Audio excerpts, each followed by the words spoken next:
안녕하십니까. 뉴판에서 과학을 총괄하고 있는 강선호 선생님입니다. 만나서 반갑습니다. 우선 우리 아이가 세화고에 합격한 걸 진심으로 축하드리고요.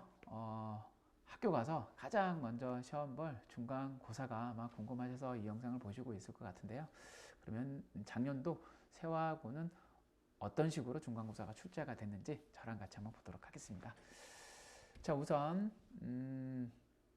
보시면 선택형 24문제와 그 다음에 서술형 각 파트별로 한 문제씩에서 총 4문제가 출제가 됐고요. 서술형 20점에 선택형 합쳐서 80점 이렇게 해서 100점 만점으로 이제 우리 아이들이 점수를 받게 되는데 나머지는 좀 그렇지만 우리 학생이 중학교랑 고등학교의 가장 큰 차이점이 이게 서술형에 대한 대비를 하지 않으면 감점의 요인이 굉장히 많이 될 수가 있습니다. 그래서 서술형은 제가 대비 영상에서 자세하게 말씀을 드리겠지만 우리 아이들이 공부할 때 이 이유가 왜 그렇지?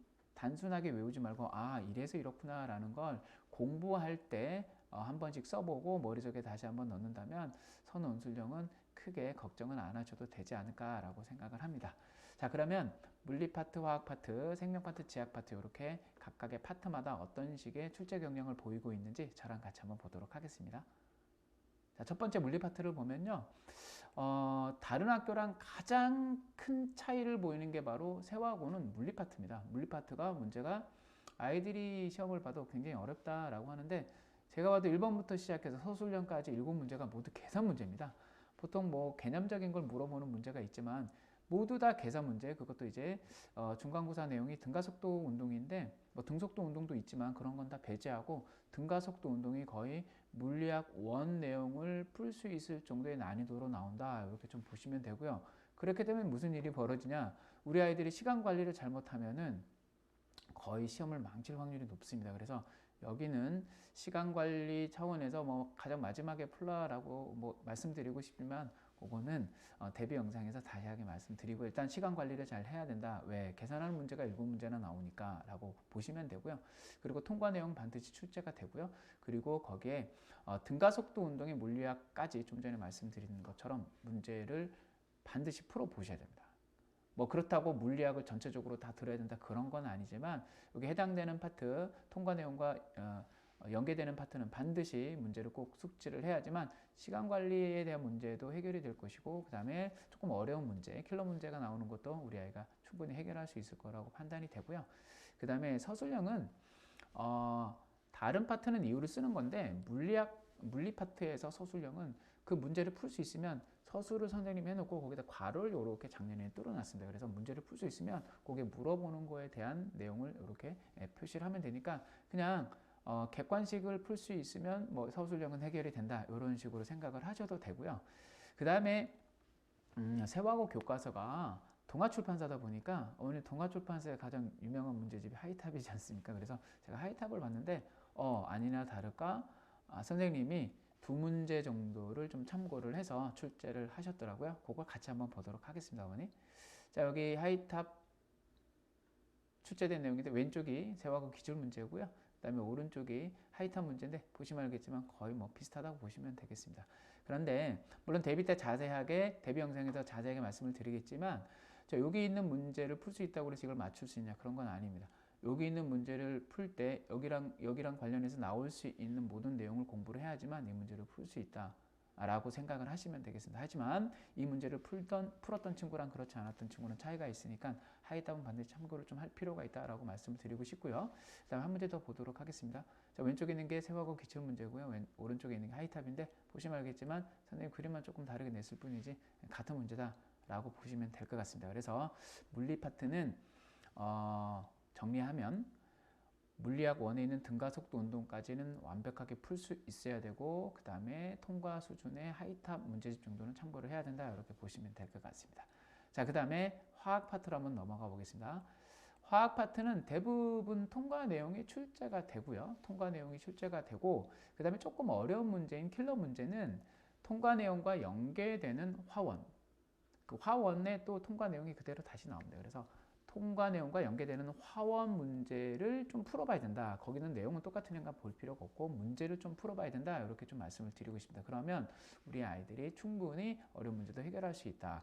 그리고 제가 분석해본 결과 그 화학 파트를 담당하고 있는 선생님은 고등학교 1학년, 2학년 모의고사를 참고를 하셨더라. 그것도 같이 한번 보도록 하겠습니다, 어머니.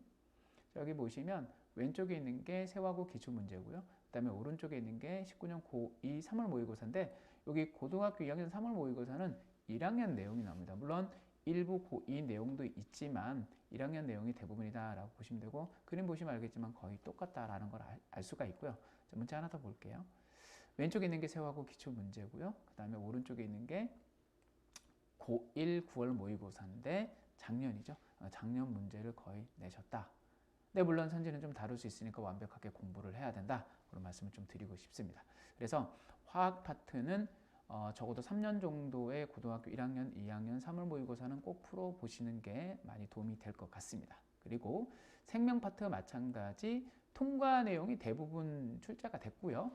그 다음에 일부 선지 중에서 뭐 기억니은 디귿 있으면 니은 정도 뭐 또는 디귿 이렇게 일부 선지에 요게 생투 지금 중간고사에 있는 내용이 생투에 있는 내용이 이랑 겹치거든요. 그래서 생투에서 배울 법한 그런 선지들이 나왔다. 근데 요거는 뭘 의미하냐면 아이들 노트 필기를 봐야지 확실해지는데 노트를 아마 하지 않았을까. 학교 선생님이 가르쳐 준 내용이 이제 선지로 나오지 않았을까. 그래서 생명 파트 여기는 학교 선생님이 가르쳐 주는 내용을 반드시 머릿속에 숙지를 해야지 선지 하나 몰라서 문제를 망치는 그런 상황은 없을 것 같습니다. 그리고 생명 파트 선생님도 고등학교 1학년, 2학년 모의고사 문제를 참고를 하신다라는 걸 알 수가 있는데요.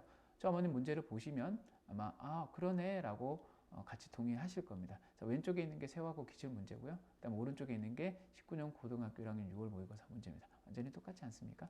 자, 물론 이 문제를 풀면서 여기 나올 만한 문제를 내용을 완벽하게 숙지를 한다면 충분히 맞출 수 있는 문제가 출제가 됐고요. 그 다음에 하나 더 보시면 마찬가지 왼쪽에 있는 게 세화고 기출 문제고 오른쪽에 있는 게 재작년 고등학교 1학년 6월 모의고사 문제인데 그림은 거의 뭐 참고를 하셨다라고 보시면 되고요. 그 다음에 요거는 여기서 이제 뭐가 나왔냐면 선지 중에 이제 생투 문제가 나오는데 요거 아마 세포 구조로 설명을 하면서 선생님이 좀 자세하게 설명을 한 것 같습니다. 조금 마찬가지 고등학교 2학년 3월 모의고사를 좀 참고를 하신 것 같고요. 그럼 생명 파트는 뭐 아시겠지만 완벽하게 내용을 암기를 하고 꾸준히 암기를 한다면 여기는 크게 문제가 되지는 않을 것 같습니다. 뭐 생투 나왔는데 어떡하지? 그거는 아마 학교 수업 시간에 언급을 했었고 좀 더 깊이 있게 공부한다면 그런 내용들까지 숙지하고 있다면 참 좋을 것 같습니다. 그러니까 선이 굉장히 중요한데 이게 어디까지로 공부를 해야 되냐 이런 것들이 굉장히 중요한데 그런 것들은 대비 영상에서 자세하게 좀 여기까지만 하면 이 정도는 할 필요 없습니다 라고 말씀을 좀 드리도록 하겠습니다. 자, 그 다음에 마지막 지약 파트를 보시면 지약 파트는 이거 마찬가지 중간고사 때 나오는 내용들이 거의 우주 파트라서 통과 내용이 대부분 출제가 됐고요. 그리고 여기 지약 파트는 선지 중에 뭐 연계되고 이런 것들이 아니라 함정이 있습니다. 그러니까 자세히 읽지 않으면 이거 내가 왜 틀렸지?